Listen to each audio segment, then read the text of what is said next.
కార్యక్రమం ఈ కార్యక్రమం. ఇలా ప్రతి అడుగులోనూ కూడా ప్రజలకు అవసరం ఉంది, ప్రజలు ఇబ్బందుల్లో ఉన్నారు, ప్రజల తరపున మనం గొంతు విప్పాల్సిన పరిస్థితిలో ప్రతిపక్షంగా మనం ఉన్నాం అన్నది ప్రతి ఒక్కరం కూడా గుర్తుపెట్టుకోవాలి. ఎవ్వరూ కూడా ఎక్కడా కూడా భయపడద్దండి. ఏమున్నా కానీ ఢీకొందాం. మీ అందరికీ పార్టీ తోడుగా ఉంటుంది. మీ జగనన్న మీకు అందరికీ అండగా ఉంటాడు అన్నమాట చెప్తాను. మన సాగునీటి సంఘం ఎన్నికలు జరిగాయి. అది ఎందుకు ఎన్నికలు జరుపుతారో నాకే తెలియడంలా. ఎన్నికలు జరిగేసరికి ఒక ప్రజాస్వామ్యబద్ధంగా నువ్వు ఎన్నికలు జరిగేట్టుగా అయితే జరపండి ఎన్నికలు. అంతే తప్ప నుంచి నువ్వు నీ రైతులకు నీ వాళ్లకు మాత్రమే ఎన్ఓసీలు ఇస్తారు, ఆర్ నో డ్యూ సర్టిఫికెట్లు ఇస్తారు. నీకు వ్యతిరేకంగా ఉన్న రైతులు, మామూలు రైతులు, సామాన్య రైతులకు నో డ్యూ సర్టిఫికెట్లు ఇవ్వకూడదు అని చెప్పి నువ్వు డిసైడ్ చేసుకున్నప్పుడు ఎందుకు ఎన్నికలు జరుపుతారు? గ్రామ స్థాయిలో ఇవ్వాల్సిన, సచివాలయ స్థాయిలో ఇవ్వాల్సిన విఆర్ఓలు, సచివాలయ స్థాయిలో ఇవ్వాల్సిన నో డ్యూ సర్టిఫికెట్లు సచివాలయ స్థాయిలో ఇవ్వకుండా మండల స్థాయిలోకి వాళ్ళందరినీ తీసుకొని వెళ్ళి ఆ సచివాలయాల్లో ఎవరు విఆర్ఓలు లేకోకుండా మండలాల్లో ఉండేట్టుగా చేసి పోలీసులను కాపలా పెట్టుకొని చేతుల పైకెత్తించి ఎన్నికలంట. ఎందుకు ఈ ఎన్నికలు జరుపుతారు? అది జరిగించి ఆ రకంగా ఎన్నికలు బుల్డోజ్ చేసి రైతులందరూ సంతోషంగా ఉండారు అని అంటారు. నిజంగా రైతులు సంతోషంగా ఉండారా లేదా అన్నది తెలియాలి అని అంటే ఒక్కసారి రాజీనామాలు చేసి బయటికి రండి, అప్పుడు అర్థమవుతుంది రైతులు సంతోషంగా ఉన్నారా, రైతులు సంతోషంగా లేరా. పెట్టుబడి సహాయం 20,000 ఏమైందని చెప్పి రైతులు అడుగుతూ ఉండేది అర్థమవుతుంది. ఉచిత పంటల బీమా ఏమైందని రైతులు అడుగుతూ ఉండేది అర్థమవుతుంది. ఆర్బీకేలు ఎందుకు సరిగ్గా పనిచేయడం లేదని చెప్పి రైతులు అడుగుతూ ఉన్నది అర్థమవుతుంది. ఇవన్నీ అర్థం కావాలి అని అంటే ప్రజాస్వామ్యబద్ధంగా ఎన్నికలు జరిగితే అర్థమవుతుంది. ఈ మధ్యకాలంలో ఇంకోటి కూడా అన్నారు, విజన్ 2047 అంట. అయ్యా 7 నెలల కిందట ఊదరగొట్టి నువ్వు, నీ ఎల్లో మీడియా, మీ ఈనాడు, మీ ఆంధ్రజ్యోతి, మీ TV5 మీరంతా ఊదరగొట్టి మేనిఫెస్టో ఇచ్చినారు. ఆ మేనిఫెస్టోలో ఏం చెప్పినారు? 15,000 నుంచి మొదలు పెడితే 48,000 దాకా చెప్పుకుంటూ పోయినారు. వాటికి దిక్కు లేదు. 7 నెలల కిందట మేనిఫెస్టో అని చెప్పి చెప్పిన దానికి దిక్కుది లేదు. ఇంకా 2047 అంట. 2047 అంటే ఈయన వయసు ఎంత? ఈయన వయసు ఇప్పుడే 80 దగ్గర. ఇంకా 2047 ఎవడు ఉంటాడు, ఎవడు పోతాడు? 2047 అని చెప్పి ఒక విజన్ అంట, ఒక డాక్యుమెంట్ అంట. నిజంగా నాకు ఆశ్చర్యం అనిపిస్తుంది. అసలు విజన్ అంటే ఏమిటి? విజన్ అంటే ఏమిటి? నిజంగా మనిషి అభివృద్ధి బాటలో అభివృద్ధి బాటలోకి మనిషిని తీసుకొని పోవాలి అని అంటే ఆ అభివృద్ధి బాట ఏమిటి అని చెప్పేది విజన్ డాక్యుమెంట్. నిజంగా ఒక మనిషిని 20 ఏళ్ళ తర్వాత ప్రపంచం ఎలా ఉంటుంది, ఆ 20 ఏళ్ళల్లో తర్వాత ఈరోజు చిన్నపిల్లాడిగా ఉన్న పిల్లాడు 20 ఏళ్ళ తర్వాత ఆ పిల్లాడు ఎలా ఉంటాడు, ఆ పిల్లోని భవిష్యత్తు ఏమిటి, ఆ పిల్లోని కోసం మనం ఈరోజు వేసే అడుగులు కరెక్ట్గా వేస్తూ ఉన్నామా లేదా అన్నది విజన్. ఆ విజన్లో భాగంగా ఆ రోజు వైఎస్ఆర్సీపీ ప్రభుత్వంగా మనం వేసాం అడుగులు. గర్వంగా చెప్పచ్చు.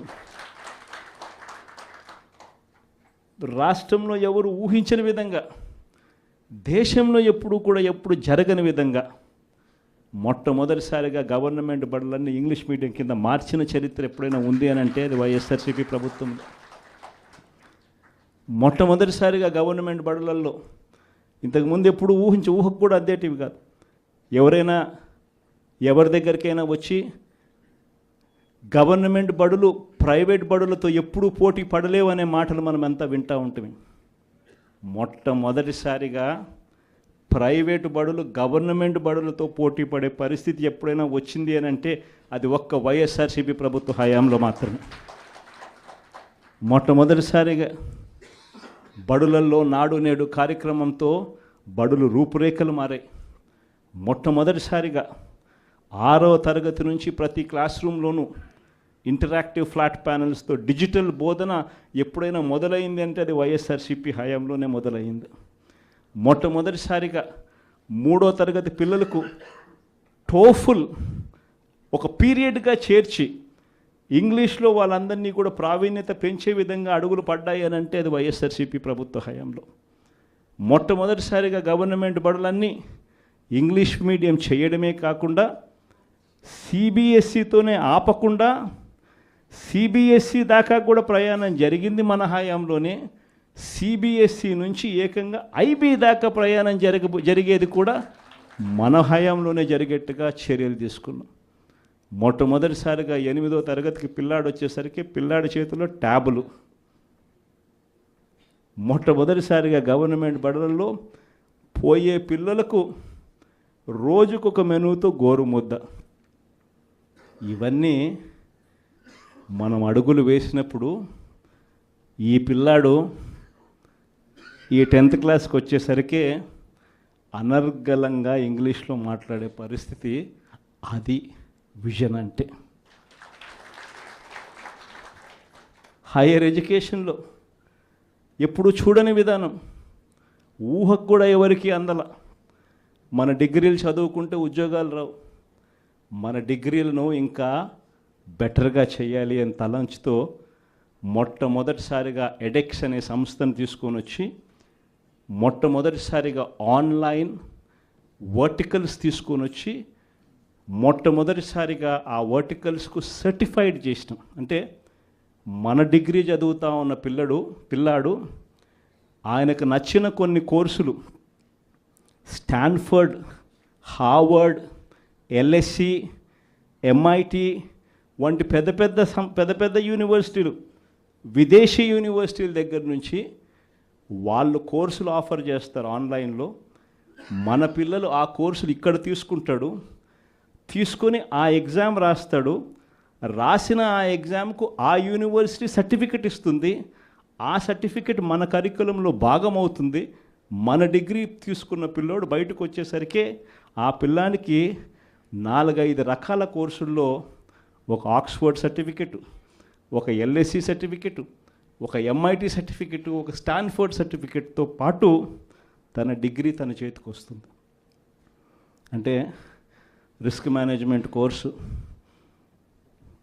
ఎల్ఎస్సి ఇస్తుంది సర్టిఫికెట్, డేటా అనలిటిక్స్ కోర్సు ఒక స్టాన్ఫర్డ్ ఇస్తుంది సర్టిఫికెట్, అసెట్ మేనేజ్మెంట్ కోర్సు ఒక ఎల్బిఎస్ ఇస్తుంది సర్టిఫికెట్. ఇలాంటి సర్టిఫికెట్లతో పిల్లాడు బయటకు వచ్చి తన డిగ్రీ పొంది తన అప్లికేషన్ పెట్టుకుంటే ఎలాంటి ఉద్యోగాలు వస్తాయి అన్నది ఆలోచన చేసి ఆ పిల్లలకు విద్యా దీవెన, వసతి దీవెనతో సహా ఇవన్నీ ఏర్పాటు చేయడం అన్నది విజన్ అంటారు. వైద్యం కోసం ఏ పేదవాడు అప్పుల పాలయ్యే పరిస్థితి రాకూడదని, చదువులు వైద్యం ఈ రెండే మనిషిని అప్పుల పాలు చేసే పరిస్థితిలోకి నెట్టేస్తుందని, ఆ పరిస్థితి ఎప్పుడు రాకుండా చెయ్యాలి అని చెప్పి